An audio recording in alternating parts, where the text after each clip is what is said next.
Assalamualaikum warahmatullahi ta'ala wabarakatuh.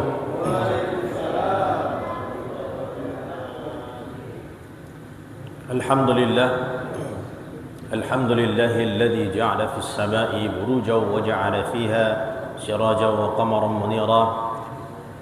Asyhadu an la ilaha illallah wahdahu la syarika lah wa asyhadu anna sayyidana Muhammadan 'abduhu wa rasuluhu la nabiyya ba'dah. Allahumma salli wa sallim ala sayyidina wa habibina wa syafi'ina Muhammadin sallallahu alaihi wasallam wa ala alihi wa sahbihi ajma'in, amma ba'du. Maka yang rahmati Allah, Ramadan ini bulan berkah, beda dengan bulan-bulan sebelumnya. Kalau ditanya apakah bulan yang terbaik, jawabannya tetap satu. Bulan yang terbaik adalah Ramadan. Afdalus syuhur indallah. Sebaik-baiknya bulan di antara bulan-bulan yang diciptakan Allah adalah bulan Ramadan. Dulu ada seseorang namanya Muhammad. Bukan Nabi, bukan Rasulullah. Ada orang nih, namanya saja Muhammad, tapi begitulah namanya zaman juga, entah apa-apa yang dibuatnya. La yusalli illa qita'an, tak sholat dia, sholat pun kadang-kadang aja, maghrib. Kadang-kadang istilahnya masa-masa muda itu begitu, kadang-kadang tak sholat kecuali jarang-jarang, paling hanya maghrib-maghrib aja, semangat-semangat. Tapi begitu datang bulan Ramadan, yusalli wa yasum, puasa dia, sholat dikerjakannya, wa yaqdi ma fatahu, dikerjakannya seluruh daripada sholat-sholat yang tertinggal. Sepakat para ulama madzhabul arba'ah, kalau ada sholat yang tertinggal, kalau ada puasa yang dulu tak dibuat, masa-masa jadi kuntilanak dulu, gundurwo, hantu-hantu dulu, hukumnya bagaimana? Wajib untuk diqadha. Awak punya utang 500.000 tahun 2000, tak dibayar-bayar sampai sekarang.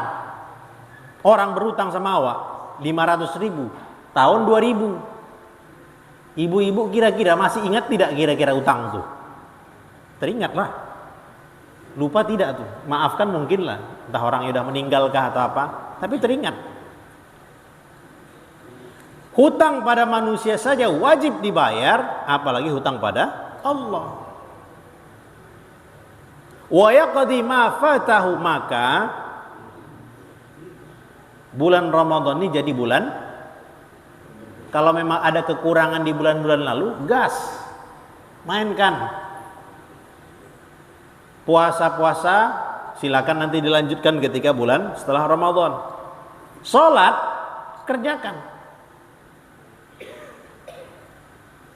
Muhammad tadi waktu bulan Ramadan puasa, sholat, dikerjakannya semua amalan-amalan baik.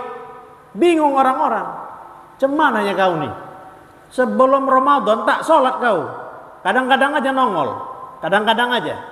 Sekarang kau gas pula semua.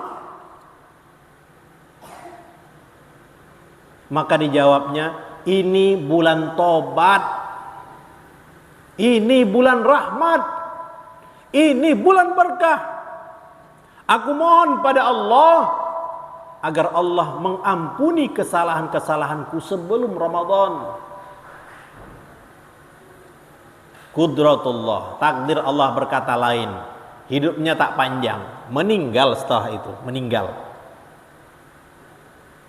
Kebiasaan orang soleh terdahulu dilihat. Jadi ada orang-orang kasyaf tuh ada. Orang-orang yang dapat melihat yang tak nampak oleh mata biasa itu ada. Bahkan mimpinya orang-orang yang saleh itu hak. Dilihat, ma fa'alallahu bika, apa yang Allah buat terhadap engkau wahai Muhammad. Alhamdulillah, seluruh kesalahan-kesalahanku dimaafkan Allah Subhanahu wa taala disebabkan aku menghormati bulan Ramadan. Maksudnya apa nih? Udahlah, cocok juga nih cerita nih ya. Kalau tak puasa, tak usah sholat, tak usah mengerjakan amalan-amalan sunat, nanti aja Ramadan diqadha semuanya. Tak begitu maksudnya. Maksudnya adalah menghormati bulan Ramadan ada derajat khusus di sisi Allah Subhanahu wa taala. Orang Majusi, penyembah api. Majusi itu penyembah api. Siang bolong, anaknya makan di hadapan bihadratil muslimina, di depan orang-orang Islam. Majusi tadi tak senang. Apanya kau nih? Kok makan pula kau di siang bolong Ramadan nih? Orang ini kan puasa orang-orang Islam. Marah si Majusi tadi. Fadarabahu, dipukulnya anaknya. Marah betul berarti. Sampai dipukulnya anaknya. Orang yang non muslim menghormati orang yang Islam berpuasa, tak sebaliknya. Kita mesti menghormati orang yang tidak berpuasa. Ada sajalah pula. Maka hadirin rahmati Allah Subhanahu wa taala, minggu depannya meninggal. Minggu depan meninggal dunia. Sebagaimana Muhammad tadi dilihat alimul balad, ada orang alim di kampung itu melihat si Majusi tadi, tapi lihatnya lain. Si Majusi tadi berada di surga. Iya, kau kok di surga? Kau kan Majusi, kata si alim tadi, orang yang ulama tadi. Alhamdulillah, berkat aku menghormati bulan Ramadan, Allah hadiahkan aku Islam sebelum kewafatanku. Ini berkahnya apa? Berkahnya menghormati Ramadan. Maka dengan rahmati Allah, kita berusaha menghormati lagi bulan Ramadan. Ini sudah ke-11. Maka cek lagi amalan kita. Kalau bulan ini tak kuat beramal, macam mana bulan selain Ramadan? Kalau bulan ini juga maksiat, macam mana lagi bulan Ramadan? Kalau bulan ini tak baca Quran, bagaimana nanti setelah bulan Ramadan? Tak sanggup saya membaca Al-Quran, banyak kali ngantuk, pening, udah lapar, pening pula. Walladzina jahadu fina lanahdiyannahum subulana. Pasang niat yang kuat dalam hati, ya Allah, minimal aku baca 1 juz lah setiap hari, minimal. Kalau boleh begitu. Selazimnya kita nih udah lancar membaca Al-Quran seharusnya. Kalaupun memang yang kurang lancar membaca Al-Quran, sediakan waktu belajar. Jangan dibiarkan diri begitu saja. Jangan. Awak sudah berumur, sudah puluhan tahun hidup, kok begitu-begitu saja baca Quran tuh. Cek diri, lihat diri. Ramadan ini mesti beda dari bulan-bulan yang sebelumnya, daripada Ramadan sebelumnya. Mau berubah kita nih, mau berubah. Mau agar Ramadan kita diterima oleh Allah. Sebagaimana para ulama-ulama terdahulu mereka diterima, orang-orang soleh terdahulu diterima amalan mereka, puasa mereka, Ramadan mereka, kita pun mau seperti mereka juga. Ngeri kali ya Sayyidina Utsman itu, kalau sholat sampai subuh sholatnya, kan pening kepala awak tuh begitu. Mendengar kisah ini kan dahsyat betul nih. Dari habis isya terus sampai subuh. Itu sahabat sajanya itu. Awak ini kan zaman sekarang, beda lah zamannya. Nah, ini perkataan yang bahaya. Kalau ada kisah-kisah yang baik, tancapkan dalam hati, ya Allah berikan aku kekuatan seperti mereka. Dan orang yang menghidupkan malam sampai subuh itu ada orangnya sampai sekarang. Orangnya hidup, kampungnya hidup. Bukan satu orang aja, kampungnya hidup, kotanya hidup. Di mana tuh? Tarim, Yaman. Setiap tahun tarawih mereka beda dengan kita. Tuh 2, 3, 4 sampai subuh tarawihnya. Memang aneh. Di sana memang Masya Allah persatuan umatnya kuat. Banyak para habaib, keturunan Rasulullah SAW. Masjidnya ada jadwal. Di kampung itu ada berapa masjid? 4, 5. Digilir jam-jam sholat tarawihnya. Jam 8 sampai 10 malam Masjid A. Jam 10 sampai jam 12 Masjid B. Mulainya itu Masjid A jam 8 sampai jam 10. Jadi Masjid B belum mulai lagi. Nanti ketika jam 10 sampai jam 12 baru Masjid B yang mulai untuk sholat tarawih. Nanti udah selesai jam 12 baru Masjid C mulai lagi sampai jam 2. Masjid D begitu juga sampai jam 4 sampai sahur. Jadi begilirlah jalan terus tuh. Jalan kaki aja karena kan satu kampung. Masjid banyak dijatah. Sehingga apa? Orang ada kesempatan untuk menghidupkan malam. Panjang kali sholat imam nih. Bacaannya pun alah-alah lama kali. Udahlah kita yang pendek aja lah. Wah ini pun batuk-batuk pula lagi waktu imam tuh kan. Udah.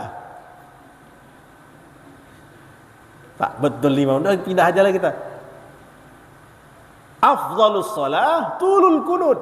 Sebaik-baiknya sholat apa? Panjang berdirinya. Panjang berdiri. Kapan lagi kita berusaha untuk berlezat-lezat dalam sholat, berlezat-lezat membaca Al-Quran? Makanya heran kita yang tiap tahun tuh kok cepat kali lah orang tuh sholat 7 menit 10 menit sholat menghadap Allah kok begitu. Kita tak mempermasalahkan fikihnya, tetapi ya sebaiknya pemberian kita pada Allah daripada amal-amalan kita kan tujuannya untuk buat ridha, bukan hanya sekedar amal. Hadirin rahmati Allah Subhanahu wa taala, menghidupkan malam. Ini bulan-bulan Ramadan. Dan kita berusaha untuk bermujahadah. Biasa, kalau kita tuh memang kita biasa mujahadah. Susah payah itu biasa. Sanggup kita kerja dari pagi sampai sore. Untuk apa? Cari uang, rezeki yang halal untuk keluarga dan sebagainya. Sanggup kita, sanggup. Bahkan kadang-kadang dihina bos lah. Kadang-kadang jualan kita tak laku. Kadang-kadang orang komen lah macam-macam dengan jualan kita misalnya. Kita pun terasa sakit hati, panas-panas, siang-siang bolong. Apalagi Ramadan nih, memang suasananya memang panas, sesuai dengan namanya. Ramdha, panas, membakar. Bulan Ramadan. Sanggup kita bertahan. Ada orang yang dia sanggup untuk menyimpan aset. Berapa lama? 20 tahun. Pokoknya tiap bulan aku mesti nabung 1 juta. Makan seadanya, sanggup dia. Tap, sampai 20 tahun. Supaya apa? Nanti bebas finansial katanya. Supaya nanti masa tua udah aman. Uang pensiun udah ada. Enak, lapang kehidupan. Berapa lama mujahadahnya? 20 tahun. Sanggup. Tapi kadang-kadang kita tak sanggup untuk bermujahadah sedikit untuk kehidupan yang selama-lamanya. Maka mujahadah itu belajar. Mujahadah itu belajar.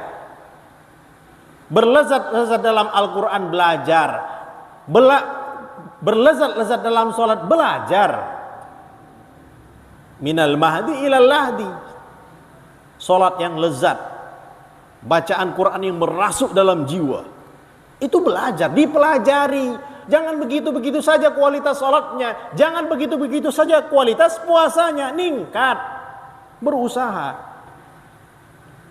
Aduh, saya ini orang yang lemah, banyak dosa. Jangan ridho dengan keadaan diri.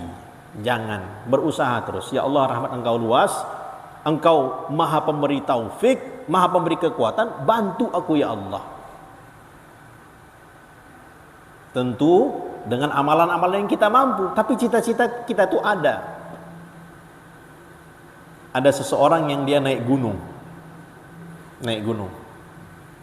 Kalau naik gunung itu kan capek, berat, susah payah. Naik dia. Kenikmatan bagi pendaki gunung itu apa sih? Ketika dia sudah berada di puncak. Hawa yang dingin, segar, mantap, pemandangan yang indah, luas, cantik, puas hatinya.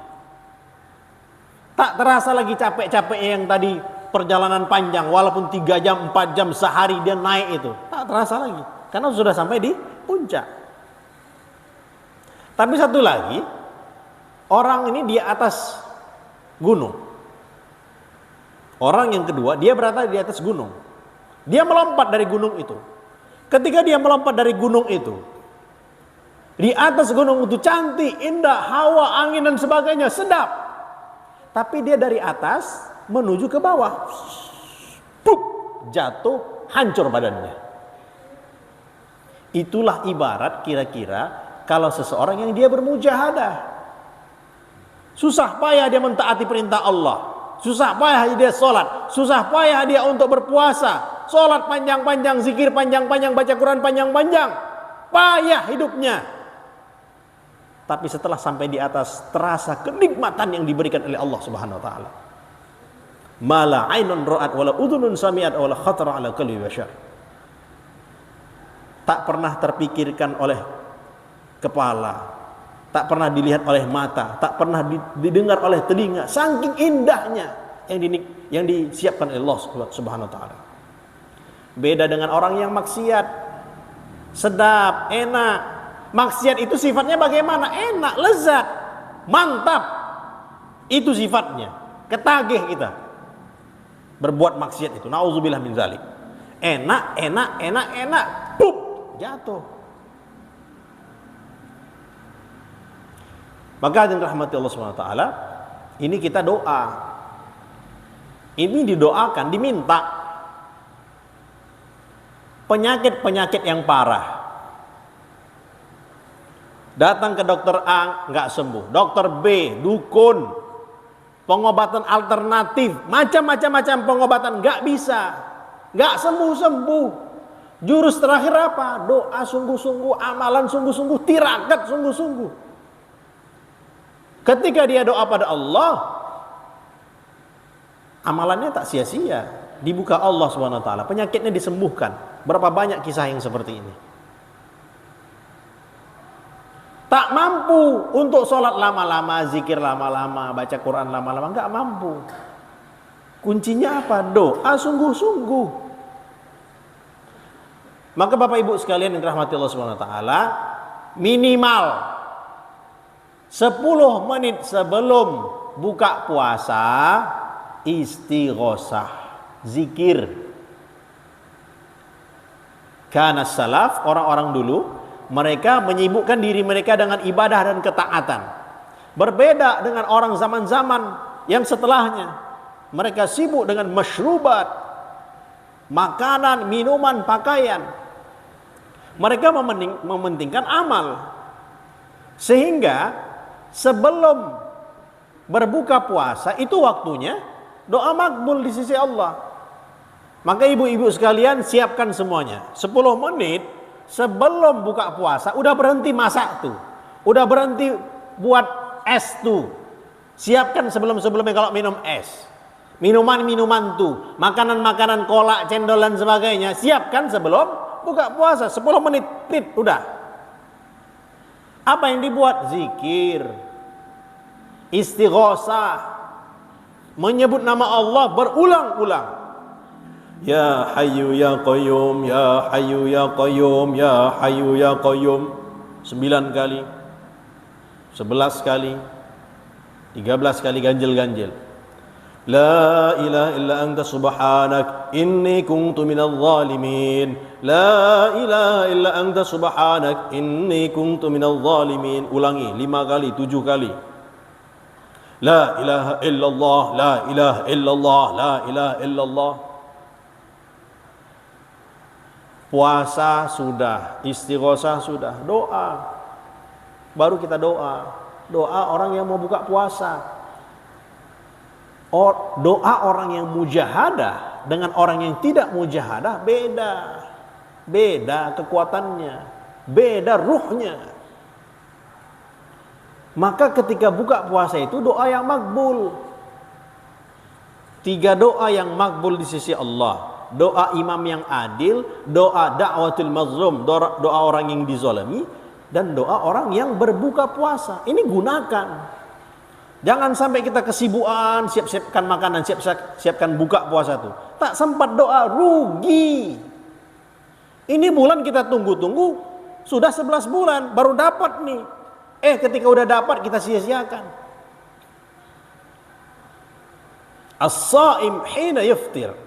Orang yang berpuasa ketika dia berbuka. Doa pada Allah Subhanahu wa taala. Kemudian hadirin rahmati Allah, ini kita ingatkan kembali tertib-tertib ketika kita buka puasa. Sudah diajarkan oleh guru-guru kita, alhamdulillah, kita ingatkan kembali. Kalau kita buka puasa, pertama bismillah. Kalau kita urutkan pakai nomor, 1 bismillah. 2 minum air. Air kalau boleh air zam-zam. Kalau ada di rumah ambil, jangan disimpan kali lama-lama kali. Di rumah tuh yang mungkin tahun-tahun lalu ada orang yang haji dan sebagainya, disimpan terus. Minum itu, habiskan saja. Walaupun sikit-sikit. Air zam-zam kalau mau kita pertahankan, mau dicampur dengan air putih boleh, supaya mungkin dalam bulan Ramadan ini dia mau buka puasa terus dengan air zam-zam. 1 bismillah, 2 minum air zam-zam. Kalau tak ada air zam-zam, air putih, jangan air yang lain dulu. Kemudian yang ketiga, tadi bismillah, kemudian kita minum air zam-zam. Baru yang ketiga, kita baca doa buka puasa. Jadi doa buka puasa bukan sebelum buka puasa, sebelum makan, tapi setelah makan. Bismillah, kemudian makan kurma, ya. Bismillah, kemudian makan kurma hukumnya sunnah. Kemudian baru minum air zam-zam, nomor 3. Keempat baru doa buka puasa. Doa buka puasa jangan yang lama-lama itu saja. Allahumma lakasumtu, tambahkan lagi. Gabungkan dua-dua nih. Ini hadisnya dua-duanya ada. Minimal dua ini. Zahabal dhama wa batallatil uruq wa thabatal ajr insyaallah. Kemudian yang kelima, kalau kita mau makan lanjutkan lagi, makanan-makanan kecil silakan. Sudah? Yang keenam, sholat maghrib dulu. Setelah buka puasa kecil, sholat maghrib. Yang ketujuh, baru kita makan besar. Jadi jangan makan besar langsung. Makan kecil dulu, sholat, baru kita makan besar kalau memang makan besar. Makan besar pun jangan terlalu banyak. Sumu tasihu, kita mau dapatkan itu. Puasa supaya sehat. Puasa supaya sehat. Bukan hanya itu yang kita mau, memang pahala daripada Allah. Tapi tujuan puasa untuk membersihkan racun-racun dalam tubuh juga. Kalau boleh makanan puasa dengan makanan yang ketika kita di luar Ramadan ini agak beda sedikit.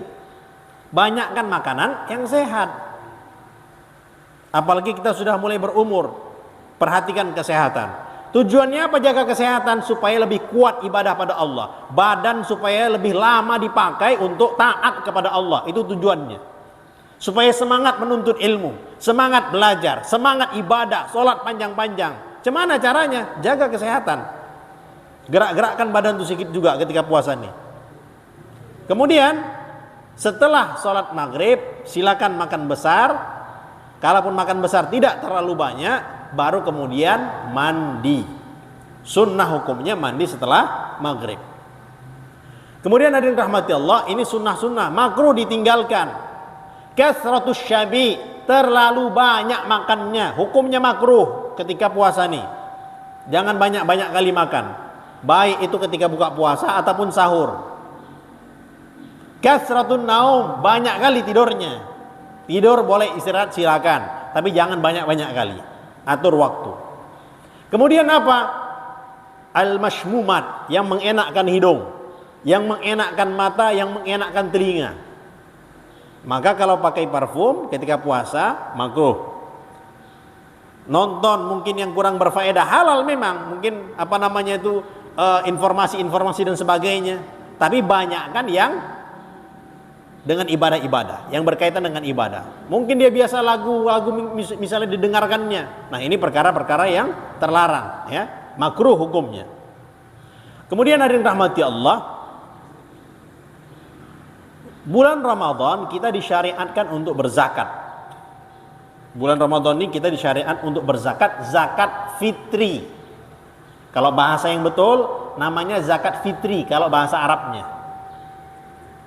Kalau bahasa Indonesia oke, silakan zakat fitrah. Tapi bahasa yang betul zakatul fitri, zakat fitri. Zakat itu bukan hanya zakat fitrah saja, tidak. Ada zakat mal. Perhatikan zakat mal kita. Kadang-kadang kok seret aja rezeki ini ya. Kok nggak cukup aja. Padahal gaji sudah kira-kira mungkin 5 jutaan ke atas. 6 jutaan, jualan pun oke.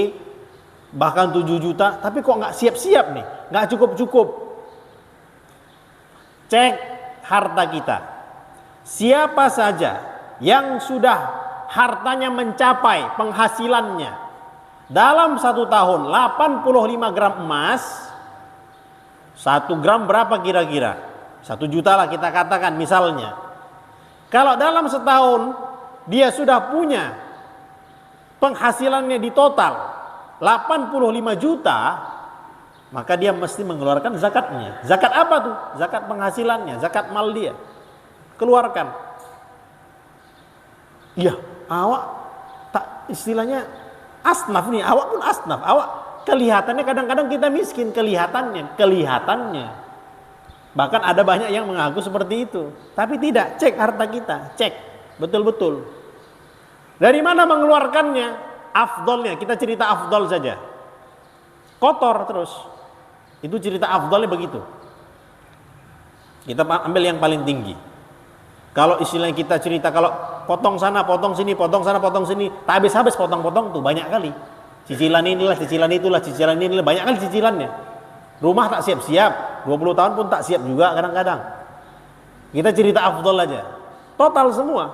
Maka siapa saja yang punya penghasilan 85 juta, tadi ya kita sesuaikan harga dengan harga emas, 85 gram emas, maka dia sudah wajib untuk mengeluarkan zakat. Di zaman Ibnu Abbas radhiyallahu taala anhu ada seseorang kaya, mal kasir, banyak kali duitnya, meninggal, dikoreklah kubur tuh, tap. Begitu dikorek, dalamnya ada ular. Begitu dikorek, dalamnya ada ular. Hop, gawat nih. Pindah. Korek yang kedua. Korek lagi, udah dalam, ada lagi ularnya. Iya, bahaya nih tanah nih. Udah pindah kita tanah yang sana aja. Tanah sini banyak kali ularnya. Pindah ke tanah sana yang ketiga nih. Dikorek lagi. Ada pula lagi ularnya. Sampai 7 kali diulangi, dikorek lubang tuh. Capek lah tukang tuh, entah berapa kali bayarannya tuh. Sampai 7 kali. Hop, gawat nih, gak bisa. Something wrong nih. Udah, masukkan aja mayatnya ke dalam kubur. Tanam aja terus. Diceklah orangnya. Cemana nih? Apa hal dia nih? Ternyata tak bayar zakat. Tak bayar zakat orang. Kadang-kadang tak terasa. Orang tuh sebetulnya dia wajib zakat. Dia tak terasa bahwa dirinya wajib zakat. Zakat bukan hanya zakat fitrah, tapi ada zakat mal. Maka kita perhatikan itu. Aqimus shalah, atuz zakah. Itu ayatnya gandeng tuh. Orang yang benar salatnya, dia akan bayar zakat. Bahkan bayar zakat nih perintahnya lebih terdahulu daripada puasa. Kalau rukun Islam, kan rukun Islam nih. Kalau rukun iman ada 6. Rukun Islam ada 5. Jangan terbalik-balik nih, rukun Islam apa rukun iman yang 6 nih? Jangan terbalik-balik pula. Mesti tahu kita nih. Rukun Islam tuh ada 5. setelah sholat itu zakat, bukan puasa. Kadang-kadang rukun iman syahadat, kemudian sholat, kemudian puasa, baru zakat kata dia. Padahal menurut ayat Al-Quran, aqimus shalah atuz zakat, setelah perintah sholat itu bayar zakat. Maka dengan rahmati Allah, kita cek lagi diri kita, harta kita mau Ramadan kita diterima Allah. Demikian mungkin yang baik.